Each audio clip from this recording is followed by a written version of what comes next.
Hi అండి. Welcome to one more video. నేనైతే మా అమ్మ చేసే స్టైల్‌లో అయితే పాయసం చేశాననమాట. ఆల్మోస్ట్ పల్లెటూర్లల్లో అయితే ఇలాగే చేసుకుంటారు. చాలా అంటే చాలా బావుంటుంది.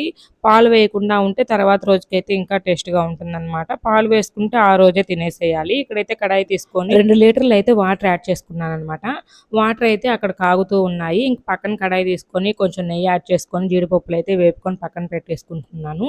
జీడిపప్పులు వేగాక అదే కడాయిలో అయితే పావు కిలో సేమ్యా అయితే తీసుకుంటున్నాననమాట. సేమ్యా అనేది బాగా ద్వారగా ఎర్రగా వేపుకొని పక్కన పెట్టుకోవాలి. ఈ సేమ్యాలో బాగా వేపుకుంటే టేస్ట్ అయితే బావుంటదండి. సేమ్యా అయితే ఎర్రగా వేగి పక్కన పెట్టేసుకున్నాను. తర్వాత అయితే ఎసురు కాగుతూ ఉందనమాట మనం తీసుకున్న వాటర్ అనేది. ఇంకా ఆ టైంలో అయితే నేను హాఫ్ అన్ అవర్ నానబెట్టుకున్న సగ్గుబియ్యం అయితే యాడ్ చేసుకుంటున్నాను. సగ్గుబియ్యం అయితే ఒక 150 గ్రామ్స్ ఉంటాయండి. ఆ సగ్గుబియ్యాన్ని అయితే ఇంక యాడ్ చేసుకున్నాను. యాడ్ చేసుకున్న తర్వాత ఒక 5 నిమిషాలకి బెల్లము, యాలక్కులు అయితే యాడ్ చేసుకొని బాగా కలిపేసాననమాట. బెల్లం అయితే బాగా కరిగిపోయింది. ఇంకైతే సగ్గుబియ్యం అనేది బాగా ఉడుకుతూ ఉంటాయన్నమాట.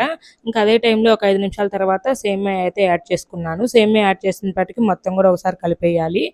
నెక్స్ట్ అయితే పెసరపప్పు, పచ్చెనగపప్పు నానబెట్టుకొని వేసుకుంటే తొందరగా ఉడుకుతుంది. అండ్ టేస్ట్ కూడా బావుంటదని చెప్పి ఇక్కడైతే నానబెట్టుకొని వేసుకుంటున్నాను. ఇంక పచ్చెనగపప్పు, పెసరపప్పు ఏసాక బాగా కలిపేసి ఒక 10 నిమిషాలయితే ఇలా ఉడకనిచ్చానండి. తర్వాత అయితే గ్యాస్ అయితే ఆపేసేయాలనమాట. ఆపేసిన పాటికి ఇంకా పాలనేది ఆప్షన్ అండి. పూర్తిగాను కాచి చల్లార్చిన పాలు యాడ్ చేసుకుంటున్నాను నేనైతేను. మీకు ఇష్టం లేకుంటే స్కిప్ చేసేయండి. ముందుగా మనం వేపి పెట్టుకున్న జీడిపప్పులయితే పైనే వేసుకుంటున్నాను. ఇంక మొత్తం కలిపేసి ఒక హాఫ్ అన్ అవర్ పక్కన పెట్టేస్తే ఈ పాయసం అనేది చల్లగా, గట్టిగా అవుతుందనమాట. అప్పుడు తింటే టేస్ట్ బావుంటుంది. వేడి వేడిగా కూడా తినొచ్చు. మీరైతే చిన్న లైక్ ఇచ్చేసేయండి. By by.